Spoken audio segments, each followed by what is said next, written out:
Warm and sincere Advent greetings to all of you. Welcome to the first Sunday of the Advent season.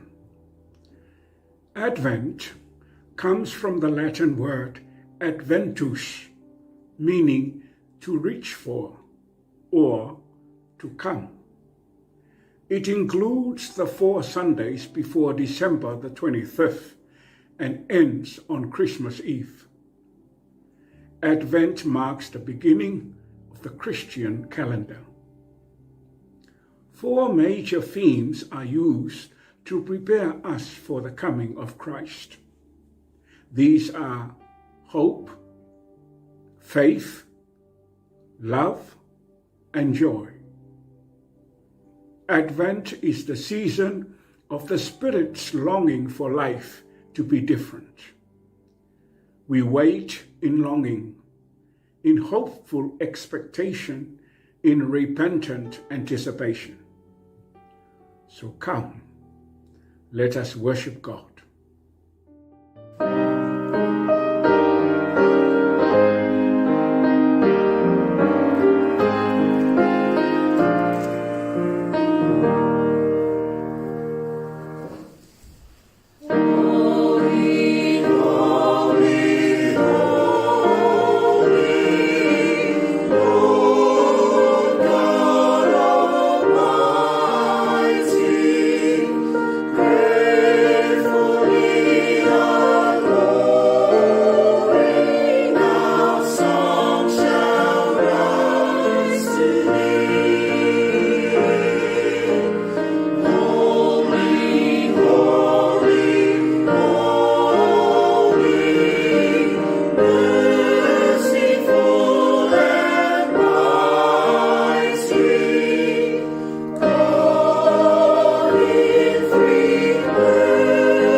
To you, O Lord, I offer my prayer. In you, my God, I trust. Teach me to live according to your truth.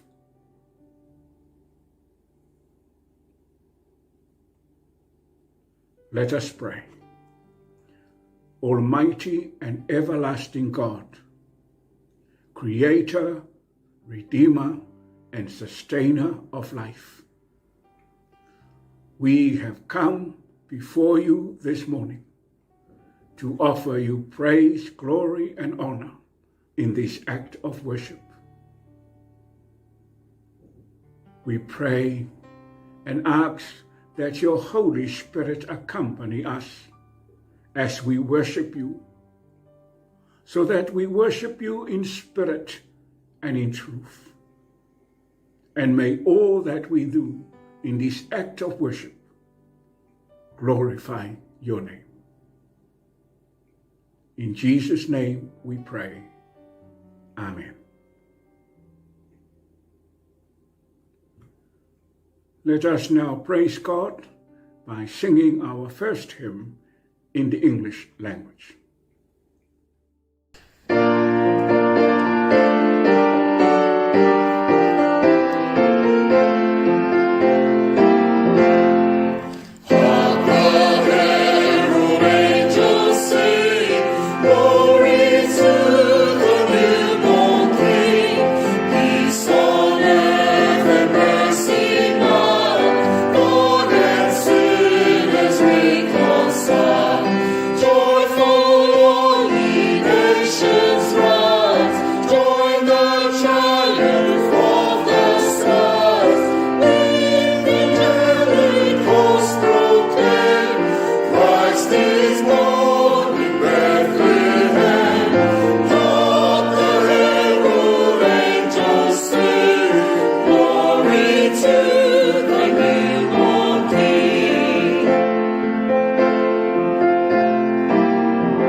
Heaven adore.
we light the first candle of Advent, the candle of hope?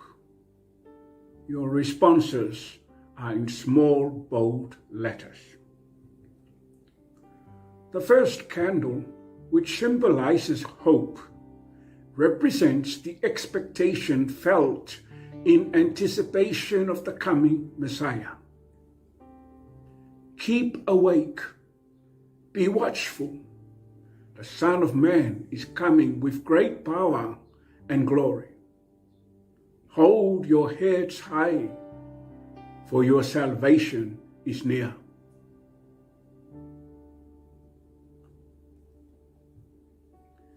We light the first Advent candle, reminding us of how God's promised Messiah will break into our time and space to show us the way of salvation. May we stay alert for his coming.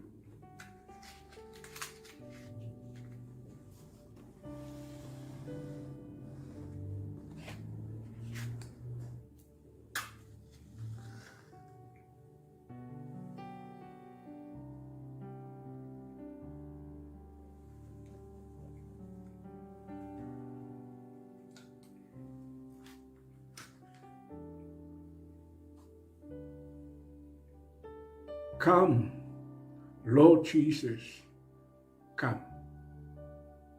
Blessed is he who comes in the name of the Lord. Amen.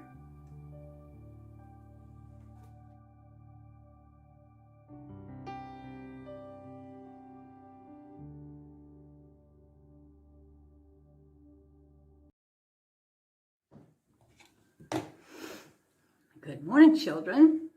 It's great to be back with you again. And before we begin our children's time, I want to congratulate all of you for the wonderful job you did for your Sunday school anniversary last Sunday. Your songs and dancing and acting and readings and prayers were so inspiring, so well done. Now, I bet you're wondering, what is this thing that's sticking out of our bag of surprises?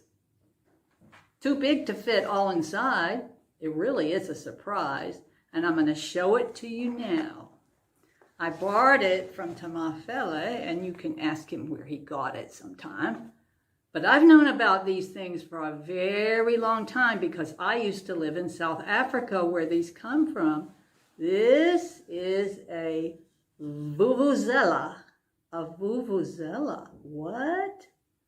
Well, a vuvuzela is a special kind of horn that became famous around the world when South Africa hosted the Soccer World Cup in 2010. That was where the world first saw the South African soccer fans blowing on their vuvuzelas to cheer on the South African team during the World Cup. Well, the sound that the vuvuzela makes is so loud that it almost drove the other soccer teams crazy. I think that was the idea. I'll try to show you a little bit what I mean. Let's see here.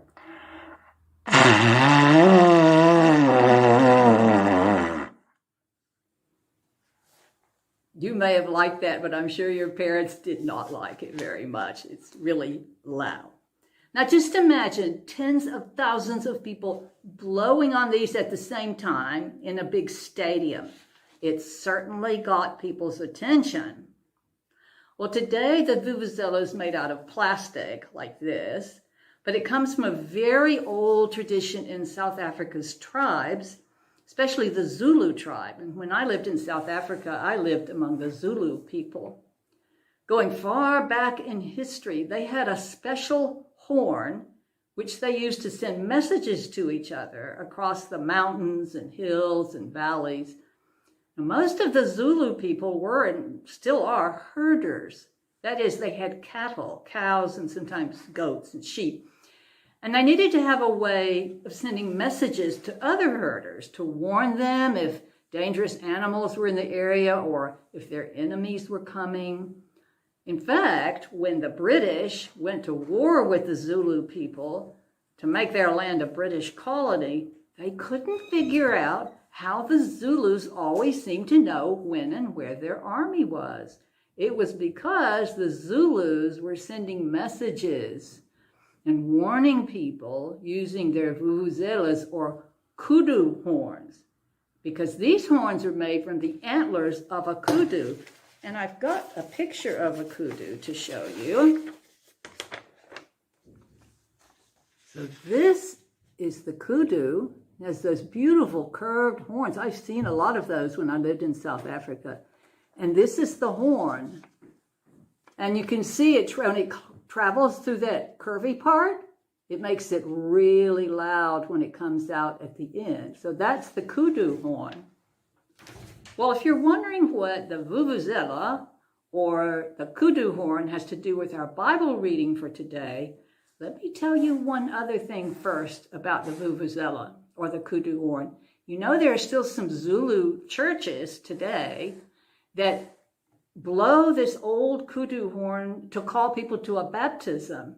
See, they baptize people in rivers, and so this sound will echo all across the valleys and through the hills and people's villages, and they'll know that a baptism is about to happen, and they'll run to the river to see the baptism. Well, our passage for today is also about a special way of sending a message and alerting people that something's about to happen. This passage, it comes from the first chapter of Matthew, the first 3 verses. It's about John the Baptist. He lived in the wilderness, and he was sent by God to tell people that Jesus was coming. And this Jesus was going to be the Messiah or the Savior that people had been waiting for. The passage says that John the Baptist was shouting in the wilderness, "Repent, get ready, prepare for the coming of the Lord." And of course, repent means be sorry. Be sorry for the things you've done. Change your hearts because Jesus is coming. Now, this is the first Sunday in the season of Advent, those 4 Sundays leading up to Christmas. And Advent is our special time of preparation as Christians. We're following John the Baptist's advice and preparing. We're getting ready to welcome Jesus into our lives in a new way when we celebrate his birth. So John the Baptist was a little bit like a vuvuzela. He was making a loud noise to get the people's attention and send an important message to them. And like the Zulu herders who used the kudu horn to let people know what was about to happen, or the Zulu churches who still use the kudu horn to call people to baptisms, John the Baptist is calling us today to get ready, be prepared for Jesus coming. Now, I'm not sure how you play hide and seek here in New Zealand, but children all over the world play hide and seek. And the way I played it when I was little was that the one who was going to be searching for the others who were hiding first counts to 100 to give them a chance to hide, and then shouts out in a loud voice, "Ready or not, here I come." That's sort of like what John the Baptist was shouting in the wilderness, only he was shouting, "Ready or not, here Jesus comes." He was like a Zulu herder sending a message on his kudu horn, or the Zulu churches sending a message on the kudu horn to come to baptism. So this week, as we enter into the season of Advent and prepare for Jesus coming at Christmas, let's remember this. Jesus is saying, "Ready or not, here I come." So let's get ready and let's pray. Loving God, we're so thankful that you sent messengers like John the Baptist to let people know that Jesus was coming so they could be prepared to receive him into their hearts. Help us to open our hearts to Jesus in this Advent time, rather than just thinking about what presents we want for Christmas. Thank you for our precious children and for all their wonderful ways. Be with them this week and help them to feel strong and peaceful and to grow in their love for you. In Jesus' name we pray. Amen.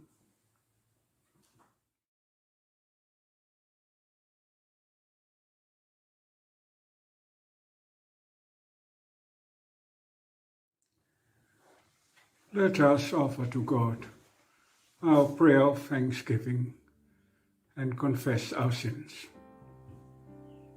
Let us pray.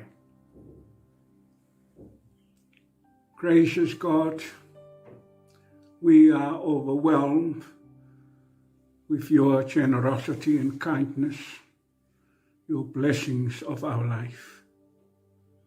We thank you for all that you give to us every day, to sustain us, to care for us, to look after us, to ensure that we are well. We thank you for all that we receive freely from you. So for your grace, we give you thanks. Thank you for your Son, our Lord and Savior, whom you sent to this world to save us, for his ministry, his teachings, his life and death and resurrection, ensuring that salvation has been prepared for us when we finish life in this world. We thank you for your Holy Spirit that continues to guide us in our thinking, especially times when we have to make decisions. Sometimes, Lord, we forget to listen to your still small voice, but your voice is there to help us through your Holy Spirit. We thank you for all that you give to us, our families, our parents and grandparents, our relatives and our friends, our children, and all that you do for us, Lord, through our families. We give you thanks. We thank you that in everything in life we receive freely because of your grace. Thank you for our cultures, our way of life, our understanding of life. Thank you for the love that people give to us. Dear God, we give you thanks for your church, for our membership in your church. You have freely called us to serve you, to serve others in the church. We pray that your church becomes what you want the church to be. So help us to be your servants and your disciples. We thank you for opportunities to work, for our children to go to school, for our lives to be enhanced and enriched but by what life offers for us. But we also want to confess to you, Lord, the many ways in which we let you down, the many ways in which we put ourselves first. Dear God, we ask that you be with us. We ask that you will forgive us and all that we do that hurts you and disappoint you, hurt and disappoint other people. Dear God, we ask you to forgive us for not looking after others, for not looking after our neighbor, for not loving them, Lord. This prayer we ask in Jesus' name. Amen.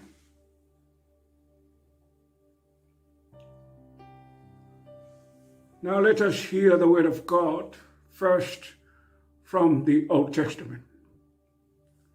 Isaiah chapter 40, verses 3 to 5. A voice of one calling, "In the wilderness, prepare the way for the Lord. Make straight in the desert a highway for our God. Every valley shall be raised up, every mountain and hill made low. The rough ground shall become level, the rugged places a plain, and the glory of the Lord will be revealed, and all people will see it together, for the mouth of the Lord has spoken. Now from the New Testament, the Gospel according to Matthew chapter 3, verses 1 to 3. In those days, John the Baptist came, preaching in the wilderness of Judea, and saying, "Repent, for the kingdom of heaven has come near." This is he who was spoken of through the prophet Isaiah. A voice of one calling in the wilderness, "Prepare the way for the Lord, make straight paths for him." God bless us for the reading and hearing of his holy word, and to his name be all glory, honor, and praise. Amen. We sing our second hymn in the Cook Island language.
Let us pray for the sermon. God bless these words and these thoughts. They are not your words or your thoughts, but we bring them to you in faith that your Holy Spirit will bless these words. May our hearts be open and our ears be open to hear your word clearly. In Jesus' name, amen. Text of our sermon, Matthew chapter 3, words from verse 3. Prepare the way for the Lord. Prepare a road for the Lord. And the theme is coming to set us free, something well waiting for. Coming to set us free, something well waiting for. Many people today think of Advent as nothing but a date in the calendar. It is a time of a countdown as we head towards Christmas. But Advent is one of the most important dates in the Christian calendar of the church. It is a time of waiting. But waiting is not a very attractive word, not a very attractive position to be in. We are not a culture that is used to waiting, that enjoys waiting. Instead, we like to have things when we decide that we want to have them. And so we look upon waiting as something negative, something that seems passive, unexciting, the boring bit before we get to the exciting bit. So if there is a period of waiting, of getting ready before Christmas, it is Advent. We remember in Advent the time of waiting before the birth of Jesus. A time where people seem to be longing for something that would indeed change everything, and yet at the same time not knowing what that something would be. During Advent, Christians go back to that time of waiting as the Bible shows it to us. They read again the prophecies in the Hebrew scripture of the Old Testament. They read about how people were longing for an end to slavery, longing to be at home with God again, longing for reconciliation. And all of this longing is expressed in the most powerful metaphors, especially in the prophecy of Isaiah. Metaphor about the desert flourishing with life. Metaphor about the rain falling. Metaphor about the dawning of the day after it had been a long, long night. So during these next 4 weeks before Christmas, that is what many Christians in the church are reflecting on. When Jesus came into life of the world, it was something unplanned, overwhelming, something that makes a colossal difference. We long for it, yet we don't quite know what it is going to involve. But this is what you might say, surely Jesus has come into the world, and by now we ought to know what differences he has made. But the truth is, we don't yet know the difference Jesus might in the end make. We know some of the difference he has made to our lives as individuals, to the lives of the Christian community, to the life of the church, and yet there is more. We are still waiting to see what might happen if Jesus is allowed into our lives. So for Christians, Advent is a time they give themselves examinations, asking themselves, have I allowed Jesus into my life yet? Has the good news made a full impact or any impact in the way I live? Or Is my life still locked into old patterns, still in darkness, still in slavery, in not being at home with myself, with God, or with other people? Advent is a time of self-examination, of repentance, of facing myself honestly, saying sorry for the things that have hidden the light of Christ from changing my own life. Advent is a time of expectation, a time of hope, a time of quietness. Often the times we have before Christmas are loud and noisy. We don't seem to have the quietness we need to think clearly, to ask ourselves, well, what would it be like if Jesus really came for the first time into my life? What would it be like for the good news to really change me?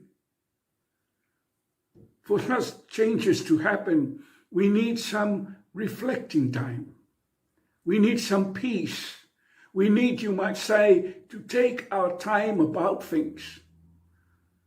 Our so-called contemporary or modern culture of rushing around to get things solved, of getting results straight away, all these kind of behaviors encourages the crisis of our lifestyle. We need to slow down. Take time. Let ourselves grow and open up like flowers coming to bloom. Advent is a time of expectation, of waiting, of peace. It is a time when we are clearing our minds and our hearts so that we can see clearly when Jesus arrives and feel fully the impact of his coming. Advent is a time that perhaps two people above all others are representative of how we are thinking, of how we feel during Advent. In the New Testament, these two people are John the Baptist, Jesus' cousin and forerunner, and the Blessed Virgin Mary, Jesus' mother. John the Baptist foretells that someone extraordinary is going to come. And we have no idea how amazing this person is, how completely this promise will change things. This is why John said, when this person arrives, when this promise is fulfilled, I won't be worthy to untie his shoes. This person, he is from a different world. So John the Baptist is pointing forward, saying, everything you long for, the change, the freedom, the peace, is about to come, is about to happen. Get yourself ready. Prepare ye the way of the Lord. Prepare the road for the Lord. Make straight the Lord's path. And Mary, she's the one who is quiet, receives into herself, into her body, heart and mind, the full reality of what is coming. She receives it so deeply, that promise, that it actually becomes physically real for her.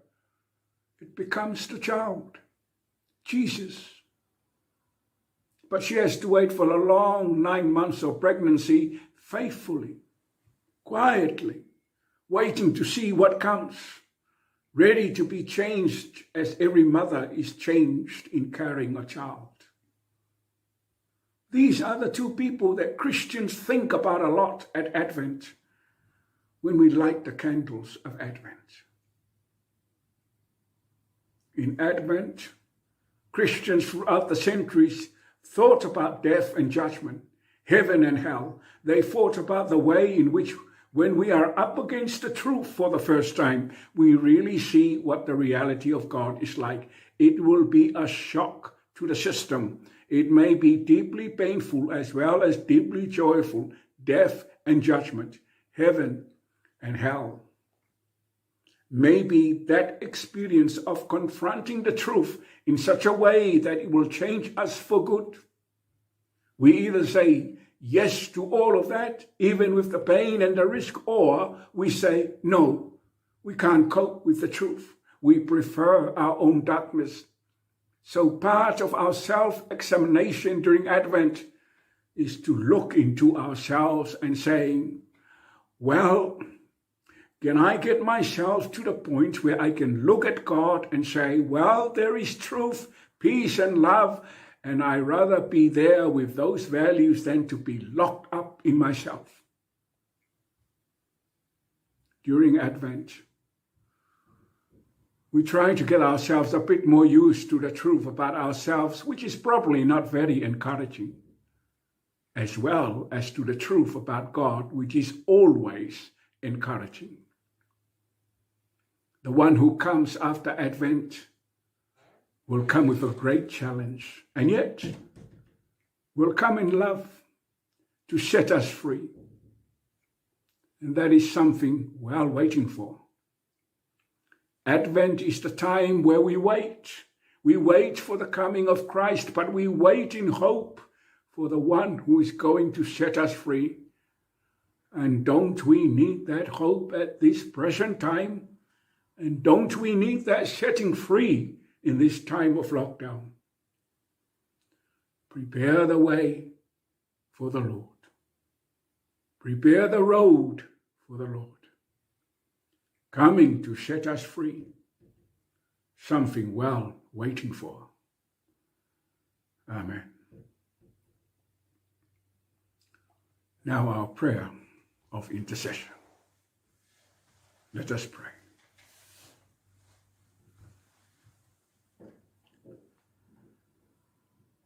Gracious God, you know what is in our hearts, what is in our minds, what we are thinking about before we say anything. We are people who never seem to be satisfied with what we have. We always want things. So in this prayer of intercession, we want to focus on others. We want to focus on those who are less fortunate than we are, those who struggle, the poor, the needy, the lonely, those who have no families, no community to be attached to, no houses to live in, no food to eat, no clothes to wear, no opportunities to cultivate anything. Life is a constant struggle, a real hard effort to try and make ends meet. We pray for all the people who are struggling with life in this world. Dear God, in your own time, in your own way, bless them. Be with them. Enable us all who live in comfort to find ways to share what we have, to offer what we can, to be you for them. Now we bring the needs of our parish to you. There are important issues facing our parish as we look at how to fulfill your will in the mission and life and work of the parish. We pray that you will help us discern what is your will in all that is before us. Dear God, we pray above everything that our trust in you is firm, that we are honest with you in the way we live, that your gospel values will lead and guide us in our lives. We ask, Lord, to bless this nation, the government, all its efforts to make sure that we are coping with COVID-19. But above all, that we trust you as the giver of life, that you will be with us and guide us along the way. We offer these prayers, Lord, and the unspoken prayers of our hearts we bring to you and ask you in the name of Jesus to fulfill the things we have asked if they are in accordance to your will. Forgive us for other things we have asked or think about that are not in line with your will. In Jesus' name we pray. Amen. Now let us conclude our worship with a hymn in the Samoan language.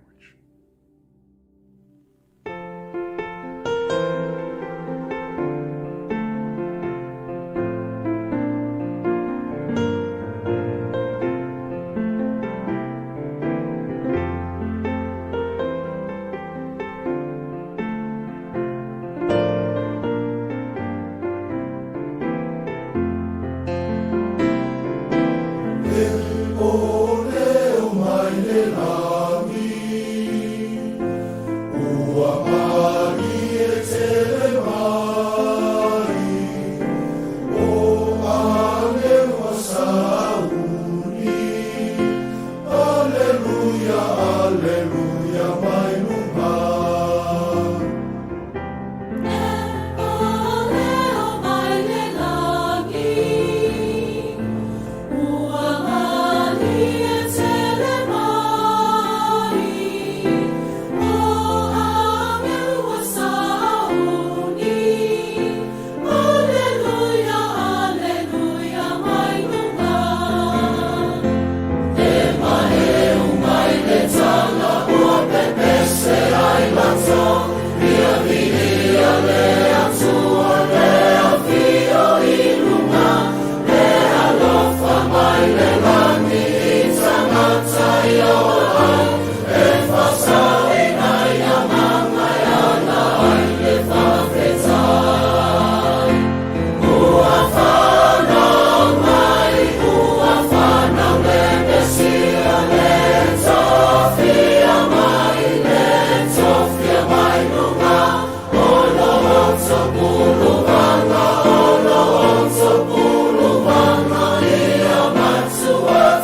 Now may the blessing of God Almighty, Father, Son, and the Holy Spirit be amongst you and remain with you always.